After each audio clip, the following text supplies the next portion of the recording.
Maintenant, on va parler en fait des chapeaux. Parce que qui dit poutrelle, poutrelle en fait, ce sont des poutres. Les poutrelles, ce sont des poutres en fait. Des poutres. Donc, par exemple, on va dessiner par exemple deux planchers, d'accord? Deux planchers, par exemple, on a un plancher comme ça, d'accord? Et les poutrelles, par exemple, ils portent dans ce sens-là, d'accord? On a des poutrelles qui portent dans ce sens-là. Donc, voilà, voilà, voilà, ça marche. Donc, si on dessine l'allure le moment là, comment on va le voir? On va le voir, par exemple, là c'est un appui, de la poutre c'est un appui, c'est la poutrelle, ça c'est un autre appui qui est la poutre. Donc là, voilà, on va continuer, et là on va trouver un autre appui. Ça marche? Donc en fait, le moment, on va le dessiner comme suit. Donc là, on va avoir un petit moment.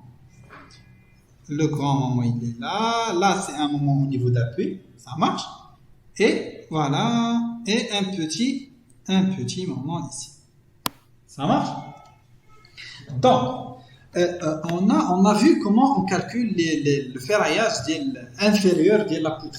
Donc, on a dit qu'on la modélise sous forme de poutre en T pour calculer donc les barres en bas. Si elle est en précontrainte, on n'a rien à calculer. On va suivre les guides, les portées maximales, tout simplement.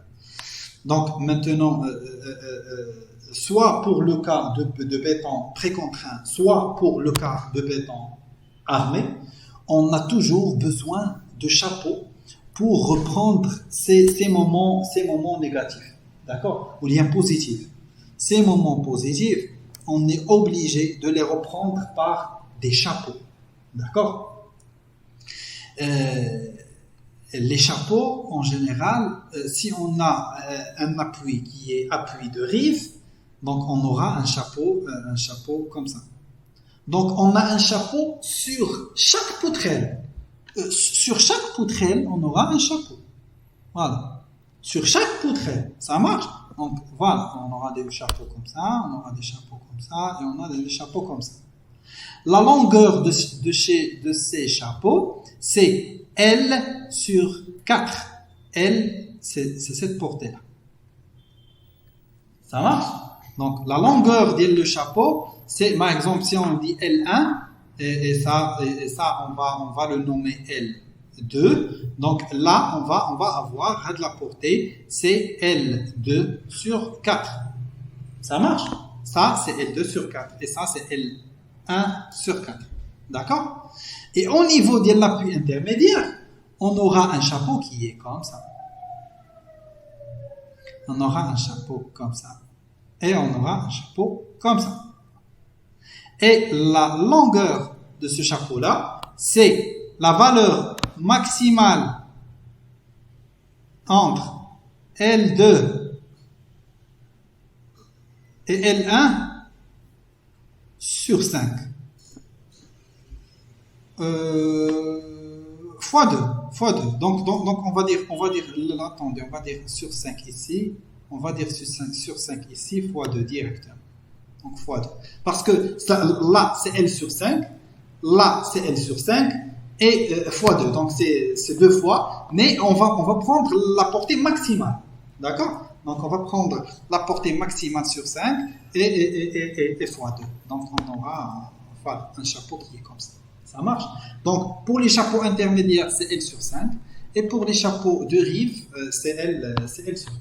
Donc en fait, c'est ça la règle des longueurs des chapeaux.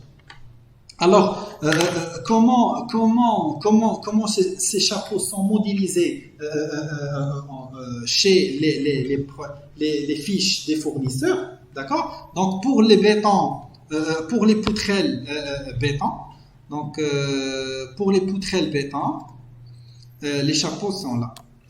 Voilà. Donc, automatiquement, on va comprendre que ce plancher-là, c'est un plancher isostatique. Parce qu'on a un seul chapeau qui est comme ça. Donc, logiquement, on a des chapeaux qui sont comme ça. Donc, c'est le même. Hada, il va être le même. Donc on va comprendre. Si on a des chapeaux qui sont continus, je vais comprendre qu'il y a une continuité. Ça marche. Donc, ce chapeau-là, c'est HA10 avec une longueur de 1,5. Ça, c'est la longueur. Donc, je vais confirmer de la longueur. Donc, là j'ai une portée de, par exemple, de 2,25.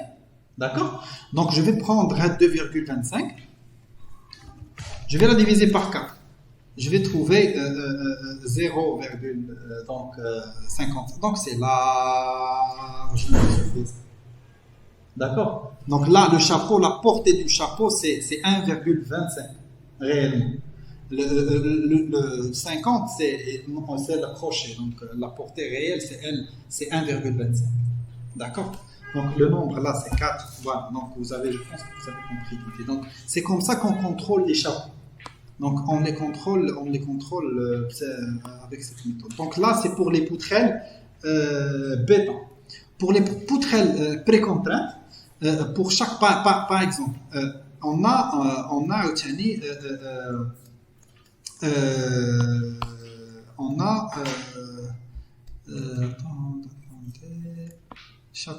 c'est là. C'est là, voilà. Là, vous trouvez, attendez, là c'est normal, voilà. Ici, vous trouvez, on a dit que c'est avec ce tableau-là qu'on fixe, ici c'est le chargement, et là c'est la portée maximale. D'accord? Donc, ici on trouve un encastrement, deux encastrements. Un encastrement, ça veut dire appui de rive. Deux encastrements, ça veut dire qu'il y aura une continuité. Donc, par exemple, si on est dans ce chargement, 250 charges permanentes, 150 charges d'exploitation. On va descendre. Si on est dans un cas d'un appui de rive, voilà, pour une poutrelle T14-4. Donc, voilà, là, tac. Donc, on a un chapeau de FE 400, 10, 12. Est-ce que vous avez compris? On aura deux barres, 10 et 12. Est-ce que c'est clair? Pour toutes ces portées, sauf cette portée où on aura 8 ou 12. Deux barres. Donc, sur chaque poutrelle, on doit avoir deux barres. Barre de 10, barre de 12, barre de 10, barre de 12, ainsi de suite. Donc, en fait, c'est comme ça. Voilà. Ça, c'est montré comme chapeau. D'accord? Donc, on contrôle les chapeaux de la feuille. Ça marche. Donc voilà.